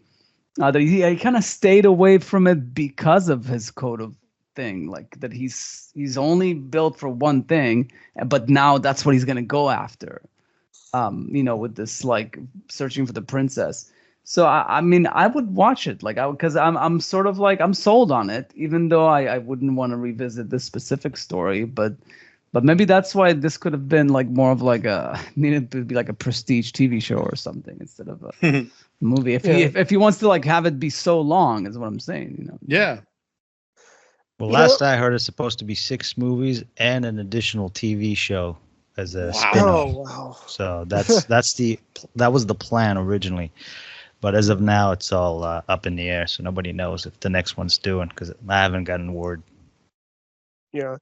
Before we finish, I wouldn't mind saying a few positive things, because it's not too much on the list here. But I thought the production design around their weird jar, like hologram television communication system, was kind of cool.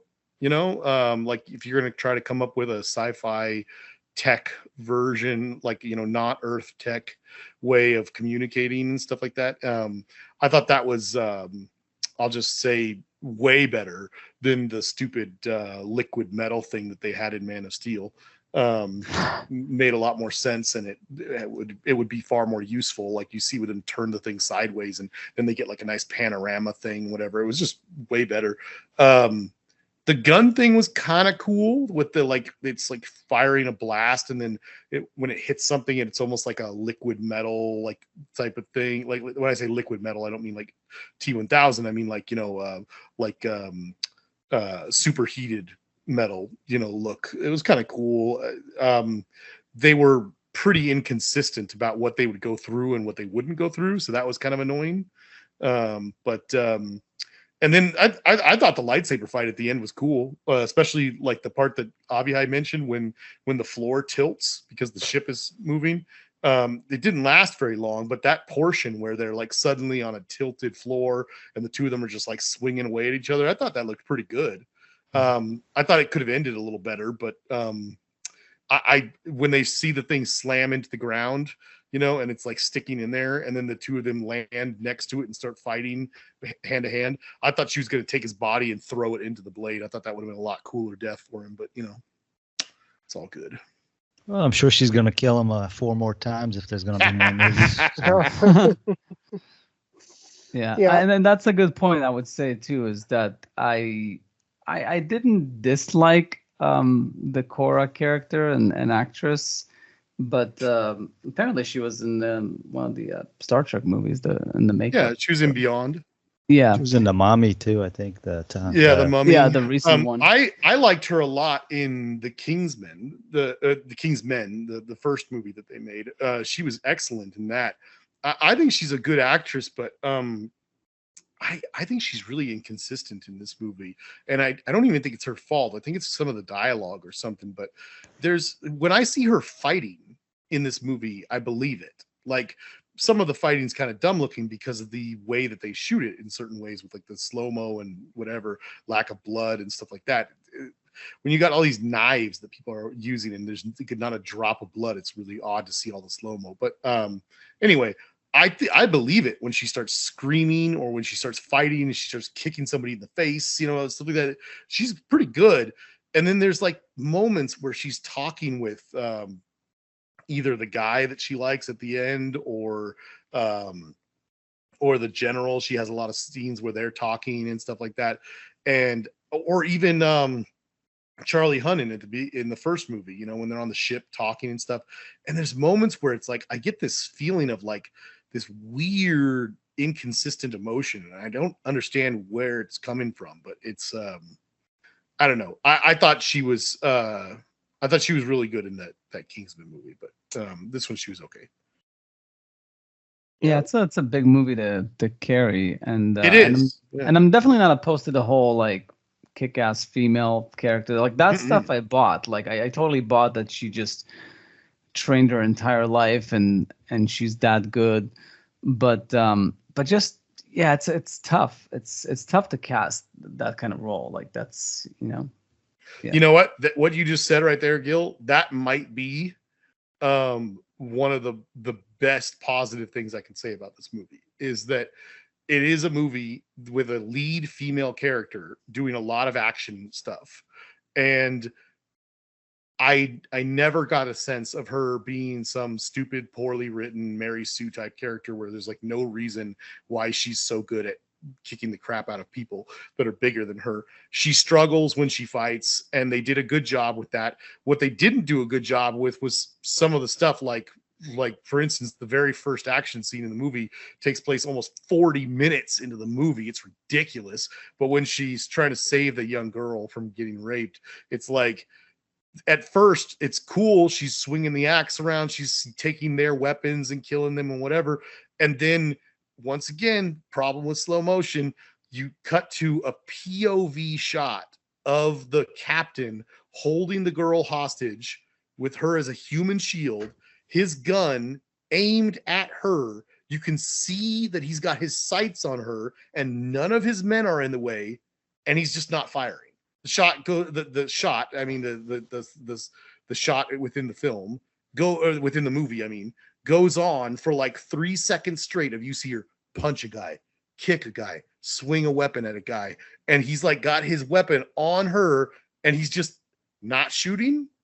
Why? I don't know. But anyway, like you said, Gil, I think that they definitely, all the problems I have are more from like a filmmaking standpoint, not at all from her as an actress or as a character, how they wrote her character. I thought that is one of the strongest things about it, that I believed what she was doing. I didn't think there was anything super unrealistic about what she did. Yeah. Yeah.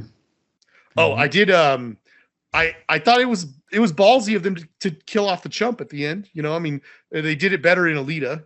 You know, it was much more meaningful in Alita. I thought the characters had actual chemistry, so I cared about it when he died in Alita. But I was surprised. The miscast Joe. Yeah. I was surprised when the guy died. I was like, hey, they killed off the chump. Were you surprised? Like, I actually thought it made sense. I was like, no, somebody has to die. It made perfect sense. I mean, it's a magnificent 6, and yet only 2 people died. It's pretty weak. But yeah, exactly. I was like, not enough people died here. I think Tarek could have died. Yep. I mean, I think what's her face, Nemesis died, right? Yeah, she died. Yeah, that's something. She was meaningful. That was good. That was, like I said, one of the best scenes in the movie. You got this Tarek Prince guy running around with 2 hatchets in his hand in a gunfight against 100 guys coming at him, and somehow he's alive. I don't understand that at all. But, well, that one guy died in the first movie, the Blood Axe, and jumped Ray on the Fisher. thing. He was. You know what? I gotta say, I didn't write that down. He's as an actor, he was better in this than he was in Justice League. A little. Oh, that's the guy from the rebellious group, right? With the long hair. He gets replaced by the other one, the woman. He's like lieutenant or something. Yeah. Once again, perfect example of what I'm talking about. Like, the actor did an okay job. The story, you want to say that there's this strangely shaped spaceship flying in the sky that looks like an A-wing from Star Wars, but turned up on its nose. Very odd. I don't understand why they would design a ship like that, but whatever. You got this ship floating right there in the sky, and all these people on these floating platforms within a planet. And okay, I'm down with that. And then the big action sequence starts, and this guy, who's a very noble warrior, sees that this guy in this little gun pod on this ship is about to basically kill all of his friends and him. And he decides, I'm going to kill this guy. And like on paper, I'm like, that's great. We're gonna have a noble scene where he like sacrifices himself to do this. Execution was horrible. Doesn't make any sense. So he needs to kill the guy. He's got a rifle in his hands and he drops it on the ground to grab a pointy piece of metal and then do this dramatic run up a ramp and lunge himself a la, Matthew McConaughey in Reign of Fire in this like suicidal leap to stab the thing through the cockpit and kill the guy. Like, you could have just shot him. And it's not like the glass was bulletproof. Like, after he stabs the thing through and misses the guy pulls a pistol out and shoots it through the exact same canopy and kills him. So why not just shoot him? It's so stupid. And I mean, I get it. It was a pretty cool scene. I would have liked for them to justify a reason why he needed to run up there and do that and sacrifice himself. But there's no reason. It doesn't make any sense. It's like a could have been cool moment ruined by no logic within the context of the action that they're showing you on the screen. I just noticed that the actress who played Milius, who's the girl that replaced the other guy, Elise Duffy, she was like in like 4 or 5 shorts in like 2020, 2021, 2022, and then like Rebel Moon. That's it. Like that was like her first big break. I guess. I was happy to see Zack Snyder bring Jenna Malone back. I always like seeing any movie with Jenna Malone in it. Yeah, who was she? I mean, she like was the spider. The big spider. Oh, she was the spider. Yeah, that I wouldn't have. Once again, that. why are all the it's very speciesist. I don't understand why are all the villains the aliens? Why don't we get Why? I mean, that's kind of shows that Zack Snyder maybe he'll receive that criticism and work on it if he makes more sci-fi. If not this, maybe something else. But yeah, like it is a problem. I agree that there's definitely all these criticism. It's why I didn't give it an 8 or 9. Obviously, like I just felt like that as a movie, it's enjoyable. Like it was a fun time. It was a bit like laborious. Like it didn't need to be as long. But with streaming nowadays, like I probably would have hated it if this was like a theatrical release that was 4 hours long. But because it was like streaming and I watch it like in 30-minute bites whenever I get time to like, that's why I felt like it almost felt like a season of a TV show. Yeah. But a very good, like the scope of it and I like the fact that it's a very self-confined like story. That's what I like about movies over TV shows is that they don't go on forever. This felt like a bit like that, but not as bad as some TV shows. I just watched one of these things that was like highly recommended, and this is not the first time this has happened to me recently. It's like the 3rd time. But you just described like the benefit of a movie being like a simple, self-contained, one and done thing. I don't know why I'm more sensitive to this with documentaries, but have you guys noticed that like lately that's like a thing on these like streaming networks and stuff that to fund a project or to buy a documentary, I guess is the best way to put it, and put it on your streaming service and put it out to the people, distribute it to the people. But for people to be making documentaries that are not movies, but instead are series, I don't know why. I don't like it. I feel like just if you got something to say and you're going to make a documentary, just make it a movie. Even make it a long movie. Give me a 2-hour documentary if you've got a lot to say. But don't give me 5 40-minute episodes. Oh, the docuseries. Yeah. Docuseries, not a fan. That's definitely like, if reality show was the what like took over TV in the 2000s, in the 21st century, I feel like streaming is why we have docuseries, because all these streaming services, like there's like it's not an hour and a half is not good enough. We need 6-7 hours because we need them hooked for a while. And because documentaries are cheaper to make, and if they're engaging enough, and if it's a streaming service, you have more patience for it because you just take it in small bites. It's yeah, I agree, but still somehow I fall prey to it, and I've watched a few of them by now. I think your explanation is excellent because I hadn't thought about any of that, and it definitely seems to track. Recently, it's not the first one I saw, but recently, after it was getting all these good reviews, I watched that Quiet on the Set one about the kids being abused on Nickelodeon and stuff like that. It's like 4 or 5 episodes long, and each one's probably 30 to 40 minutes or something like that. Probably 30 minutes each or something like that. I'm telling you, you could take that footage as is and make a pretty compelling, like maybe 110-minute documentary. That's all that needed. It did not need 4 or 5 episodes of half an hour each. There's so much fluff in it. It's so unnecessarily long. Yeah, it's interesting the way stuff evolves. But at least it's slightly better than reality show. Like at least then if you like the subject, it's kind of like a book.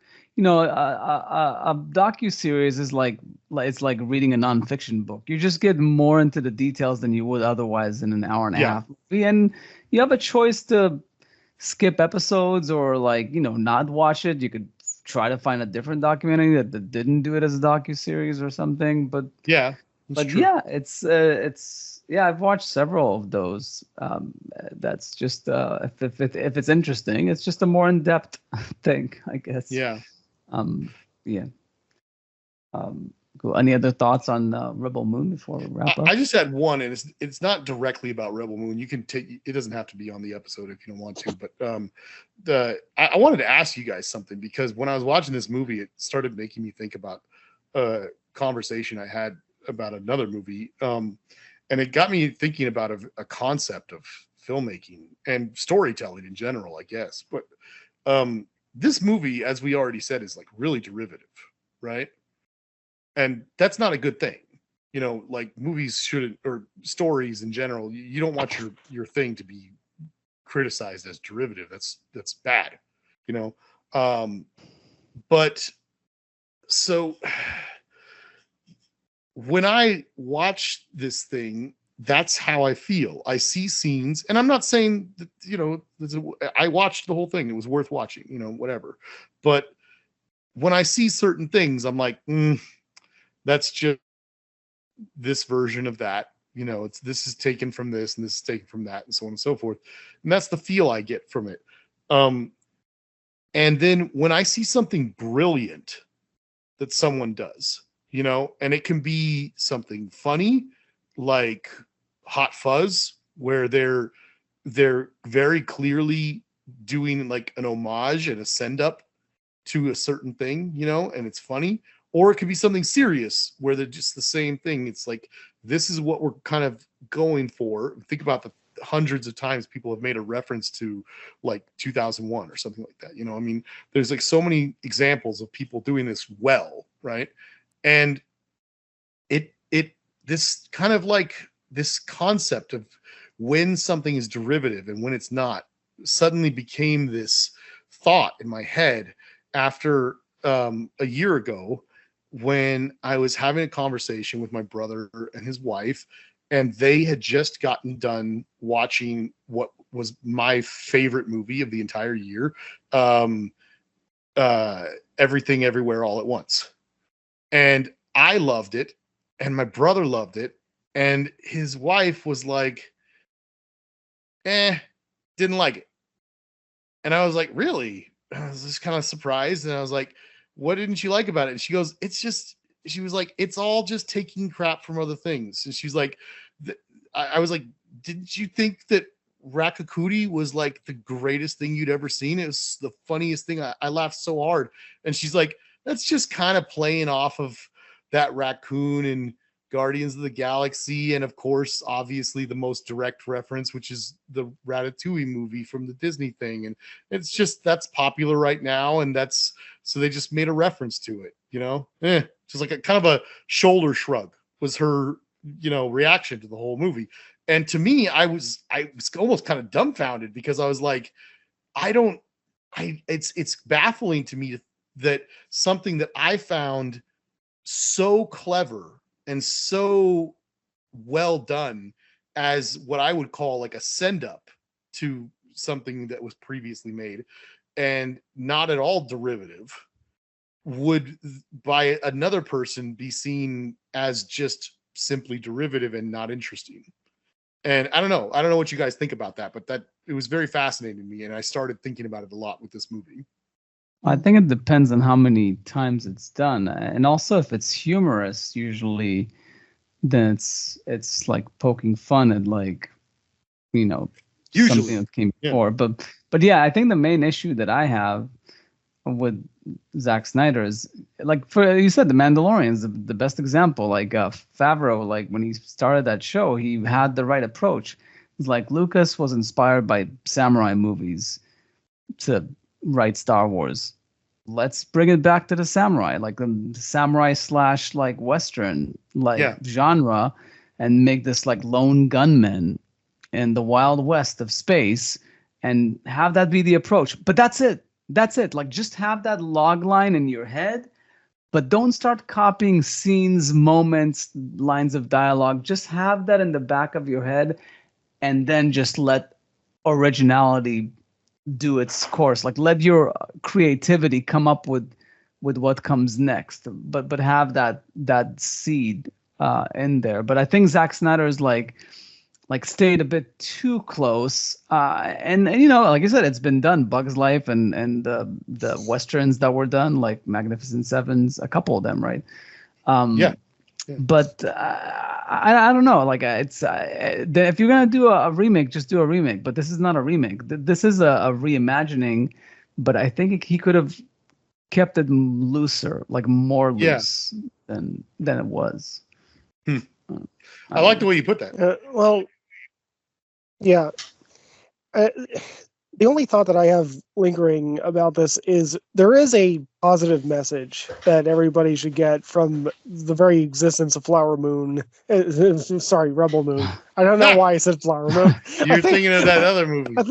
Killers. Yeah. I guess there are killers of the in Flower this Moon. movie. Yeah. Right. Yeah. Also a long movie. Yeah. But I mean, it is just one of those things where, like, yeah, if you are going to, I mean, as I already said, like, you've got a Star Wars idea, doesn't pan out, here's the thing. This is why I like Zack Snyder so much more than I like Kathleen Kennedy, so much more than I like J.J. Abrams, so much more than I like a lot of these people who aren't broadly hated in cinema, who probably should be. I mean, Kathleen Kennedy more so than J.J. Abrams, but it's just like, if you've got an idea that you think is like Star Wars-esque and it doesn't really fit, just make a different IP. I mean, it's not actually that hard. We all know that this was a Star Wars idea to begin with. Just go out and make it. Yeah, this time it was a swing and a miss, but at least people aren't like trying to tar and feather Zack Snyder for like inserting himself again into Star Wars unwillingly, without, and completely fucking up the thing that we all know and love and all have known and loved for so long. And I mean, it's kind of the same thing with Seth MacFarlane and the Orville. I mean, we know that Seth MacFarlane has been wanting to do a Star Trek series for a long time, and they decided to go with J.J. Abrams. And I mean, Seth MacFarlane is Star Trekking better than Star Trek has for a long time with the Orville. But even if the Orville completely crashed and burned, at least you understand it as an homage. At least you understand it, as like inspired by Star Trek in a lot of ways, but at least it's a different IP, and it gives him a little bit more freedom. And he's not going to piss off the fan base. That's a really good example. And I mean, as a lifelong Star Trek fan, I mean, I'm a bigger fan of the Orville now than I am of anything that is Star Trek that's come out in the last, 15 years. So, I mean, just do that. I mean, don't stick yourself into these places that people don't want you with these established fan bases, with the established IP, with the established universe, and the established rules, and the established what made the thing iconic to begin with. Just go off and do your own thing, and it can be adjacent to that thing, and just see if it works out. And if it doesn't, then you've got Rebel Moon. If it does, you've got the Orville. Yeah, he just needs a bit more self-reflection, Snyder, to get better with the next one. Yeah, You gotta wonder what would happen though if he did get to do it, sell it to Lucas and stuff like that, and didn't get to do it within the Star Wars universe. He would have had more probably say. Like other people would have more say in what was happening. Would that have helped or made it worse? You gotta wonder what would happen in that scenario too. Different universe. If only we could wonder, jump over there. It seems like it didn't help with the DC universe. I mean, he definitely did his own thing, but I think Lucas was smart to turn him down because I think he saw that it was a bit too close. It's like, no, we're not gonna do a Seven Samurai Star Wars movie. Like that doesn't make that's too close. Like so I think Lucas was smart to that extent, but I don't know. I would have liked to see like Spike Jonze. He reached out to Lucas to do a Star Wars movie, but nobody's given him a shot yet. Yeah. But he's also an oddball filmmaker. So again, maybe Lucas was right to turn him down. But I think Soderbergh too reached out to Lucas in the early 2000s to direct a Star Wars movie. It's like all these directors that are oddballs that you do wonder if one of them would have made a home run trilogy or something. I don't know. I know this is off topic, but you're talking about people getting a chance to do their Star Wars movie. I saw someone make a pitch on this website the other day where it's just saying comedy Star Wars movie, and it's just like it's a movie or a show that is almost like The Office, where it's just follows the life of an Imperial officer on the Executor Super Star Destroyer. And he's playing this dangerous game of he's so happy to be there because Vader keeps choking and killing these high-ranking people. So everyone keeps ranking up faster and faster than they really have any business doing. And he's just like, oh, my career is going so good. But he keeps trying to knock himself down a bit to a lower thing so that he's not working up on the bridge because he doesn't want to die. And so it's just this give and take of oh, my career is going so good, but I have to make sure I do something wrong. So I stayed in this part of the ship, and I just have to make sure that when this happens, I don't do this and this, I recently saw this short clip of someone was saying, I should find it, but it was something about remember this guy in Star Wars, the guy in the meeting with Darth Vader, who's was shitting on the bosses superstitious who's got supernatural powers. That's kind of that's a daring move to do at work. And obviously it gets choked almost to death, but that scene is a perfect example of why George Lucas shouldn't have messed up the story, but that's a whole nother thing. But I guess I think that the conclusion from all this is that people really need a person that can be completely honest with them and just cut them to size. If something is not working, to just like, hey, listen, this doesn't work. It's like, maybe that's why the Coen brothers have it right. I was just gonna say that. I was right there with you. Yeah, I don't know. Although, one of the Coen brothers did a very good movie on his own. And I think you saw Yep. the second one, no, Matt, Jason? Didn't you see there's like the Ethan Coen one that came out? Remind me again.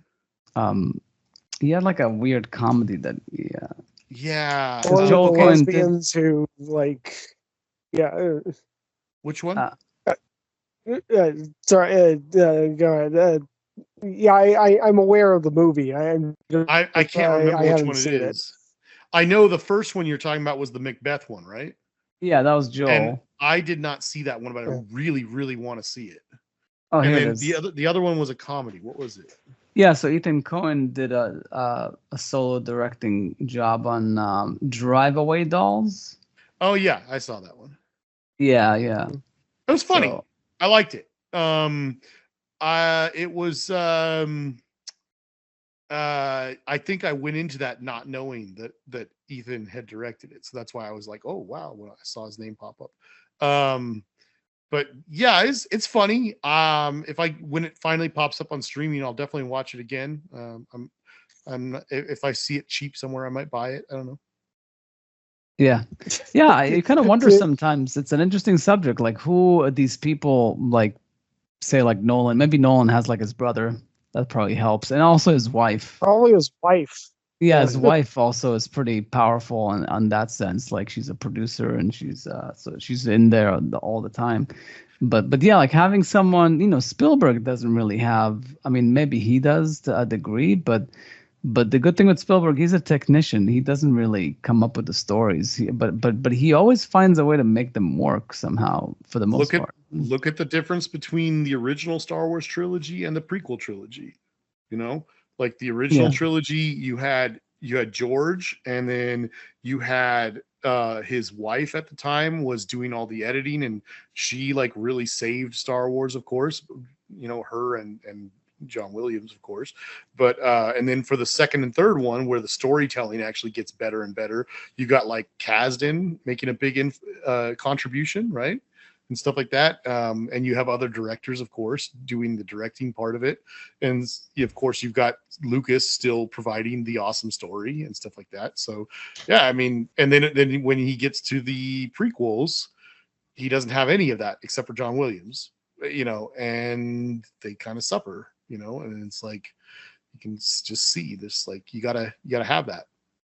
Yeah, like they really need to learn. Like, I was just thinking about this recently. I'm trying to think of the context, but wow, what was the context? This was like actually kind of interesting that I thought about this. But I mean, the TV shows is a good example of it, but generally, it's like a really good example of this. But like when someone kind of makes it big or something, or if somebody comes up with an idea, like the first thing you want to do is hire other people that are even better than you at making that even better. Like if you hire the right people, because there's talented people out there. Like you might have had a fluke, but if you hire like really good people and build on that, then you can build a whole career around it. But and I had something recently that like made sense to that, like 100%.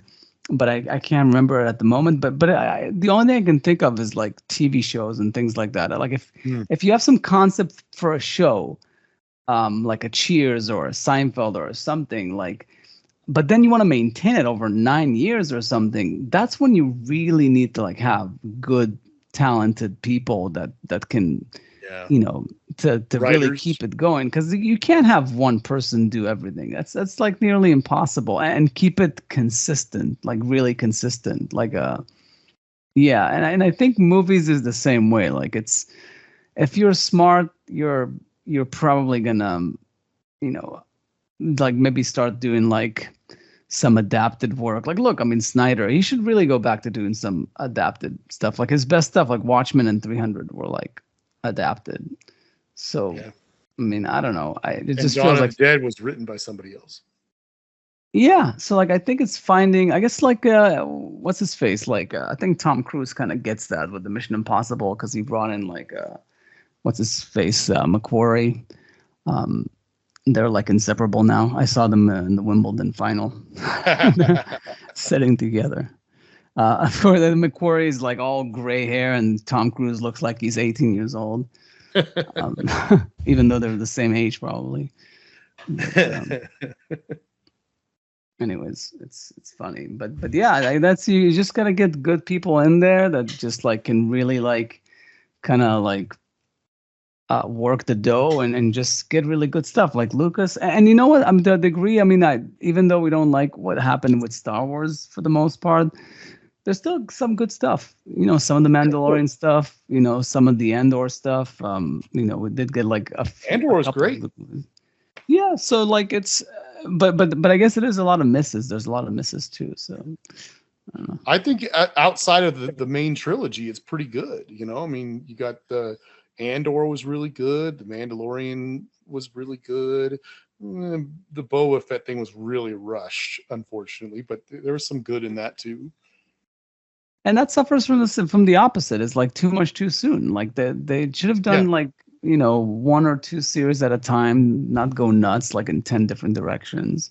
Agreed. But you know, like the Game of Thrones thing, they had like one solid show for like what 8 years, and then like they started a new show and it's as solid. Same thing with Breaking Bad and you know Better Call Saul. Better Call Saul.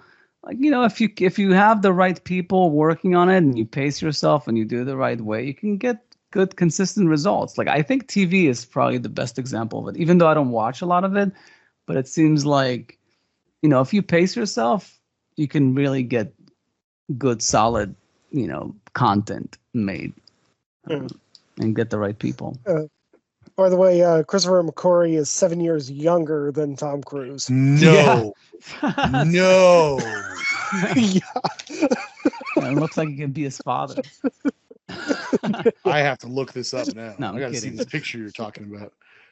Yeah, You said it was at Wimbledon. You said. Yeah, well, you know, but you can look any picture of the two of them side by side. Like even the old commercial they did for like the TV smoothing effect. but because you know, like because he's not an actor, so he doesn't dye his hair, so he's completely Right. white top to bottom. Probably even his pube hair is white. But Oh like, my god. but like Tom Cruise is like wavy, like you know, all made up hair, and it's all black, even his eyebrows. Like, you know, it's come on, please. Wow. Yeah, he's an actor. You know, he's in front of the camera. That's what you do. It's you know, whatever. But thank you. So who's gonna watch the director's cut of this Rebel Moon thing?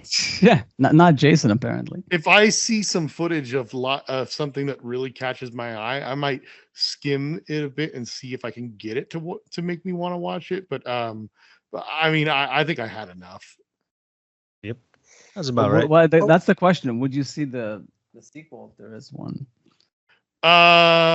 Maybe if they did so if they release a sequel and it's the same PG-13 crap, I will not even touch it until I wait until they see them. You'll wait for the R-rated. That it's so stupid, like you said. I mean, a perfect example. I mean, I'm glad we didn't talk about this on the podcast because it's so unnecessary. But like, you know, a movie that I often defend, even though it is a pretty bad movie, but the fourth Die Hard film, when they made that movie, the studio insisted that they recut the certain scenes so they can get a PG-13 rating to release it theatrically as a PG-13 movie to make more money. When I got the DVD and I watched it, I was so like I saw the movie and I was pretty pissed off. When I got the DVD and watched it, there was an unrated version you could switch to, and then I'm listening to the director Len Wiseman talk about how he's like, "This is how we filmed the movie. We filmed it to be rated R. Then they forced us to come back and re-edit the film and reshoot a couple scenes to make certain things PG-13."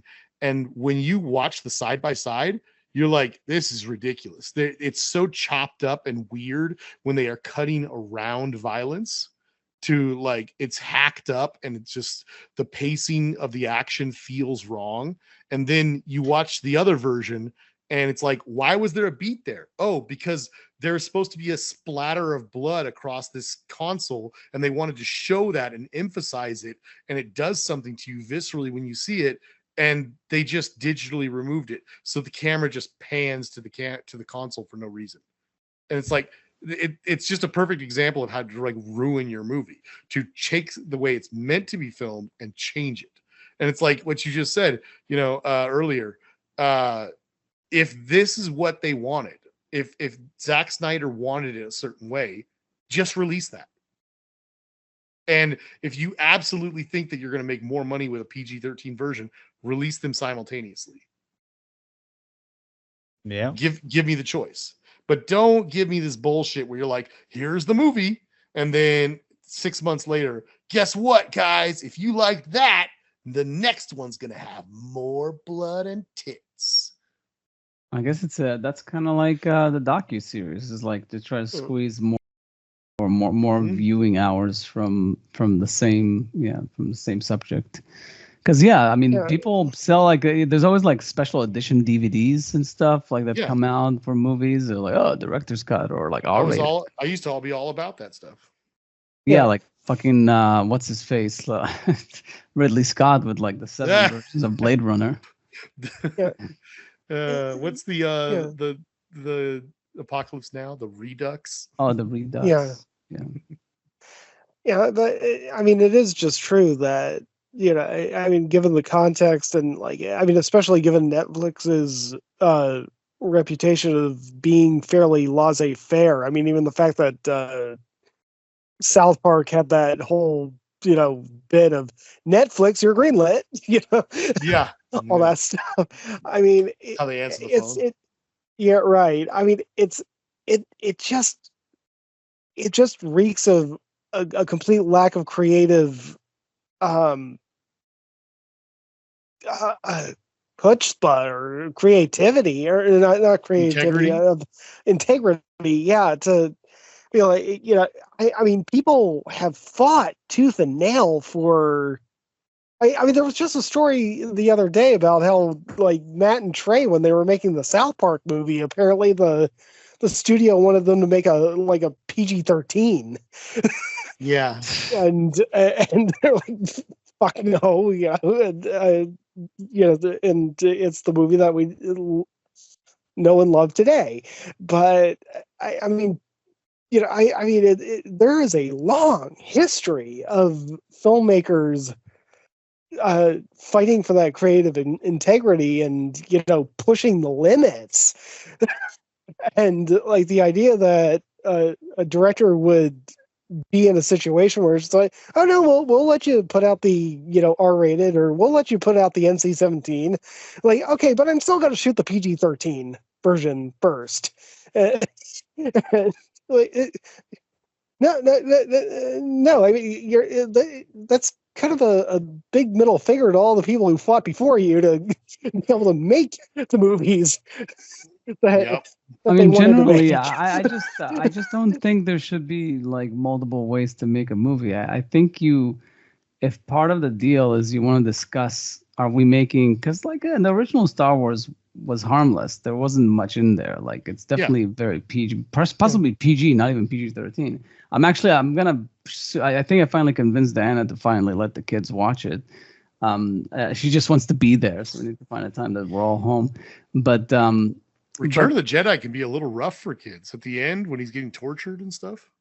Yeah, we'll see. We'll see what happens. We'll see how the first movie goes, how Chapter 4 goes. But I don't know. But what I'm saying is that I understand like the visceral, like blood and whatnot, the Tarantino approach to filmmaking. But I really think you can make incredible movies that have very little violence, or at least like gruesome violence and blood. Like you can tell a very good story with good action and keep it PG-13. Or if you're going for the R-rated, then you come to an agreement with whoever finances the movie that's what you're going for, and let the director go crazy, but don't have multiple versions. That doesn't make any sense to me. I concur. Yeah, I mean, I mean, I still think Gettysburg is one of the better war movies. Well, I mean, at this point, I would probably drop it out of my top 10, but I mean, that's a really good war movie, and that was PG. yeah, it's doable. It's all doable. I mean, you know, I'm assuming Seven Samurai probably is like rated G or something. Well, you got to remember that PG-13 was invented in the 80s. Yeah, but if you were to rate it now, it's it says not rated. Never mind. The MPAA probably didn't exist yet. Yeah, I wonder what they rate on Max. It is available on Max. So. I don't know.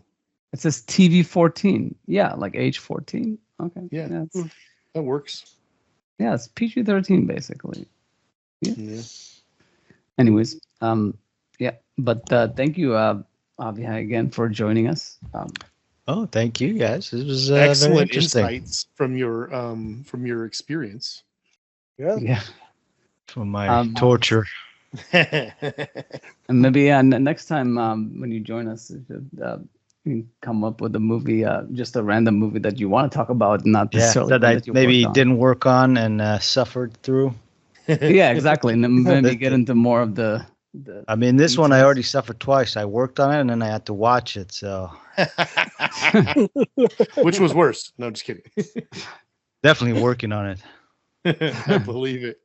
Did you get paid pretty well?